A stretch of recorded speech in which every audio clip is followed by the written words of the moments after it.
Ngayong araw mga mare, birthday ng lolo ni Jude. Ika-60th birthday niya. At habang busy-busy ang lahat sa labas, kami naman ni Jude, busy-busy rin dito sa loob. Ayan nga, at meron na kaming pagkain sa pinggan. Aba naman, at si Jude ay napaka-busy. Habang hawak ng kutsara. At ayan na, at kinuha ko na yung kutsara para masubuan ko na din siya. Siyempre naman hindi tayo pahuhuli sa kainan mga mare. Kaya naman ayan, kumakain na tayo dito sa loob ng kwarto. Walang kaproblema, kain lang ng kain. Habang sa labas, busy-busy ang lahat. O di tayo din dito sa loob ay busy-busy rin. Sino nakarelate dyan mga mare? Yung tipong pumapasok sa kwarto para kumain kapag may handaan. Aba naman ay nakakaya naman din kasi sa labas. At least dito sa kwarto tahimik lang. O kain-kain lang. Ang nakakatuwa pa dyan mga mare. Aba dito sa kwarto natin ang dami nakatagong ulam.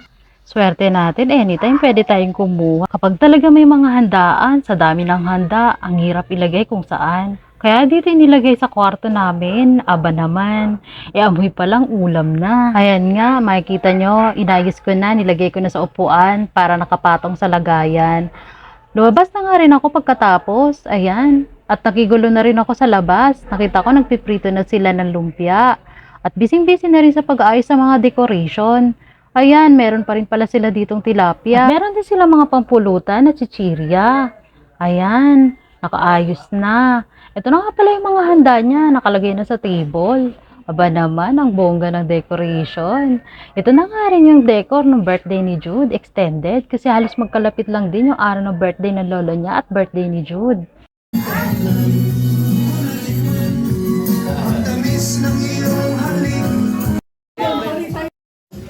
Picture mo, ayan na. Video sa akin eh. Okay na! Smile! One, two, smile!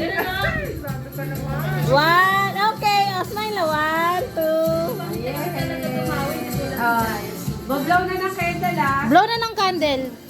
Asan na yung lighter? Dali na, pakipicture ka. Okay, kainan time na. At inuman na rin sa labas. Happy birthday! Picture-picture na. Salamat po sa panonood.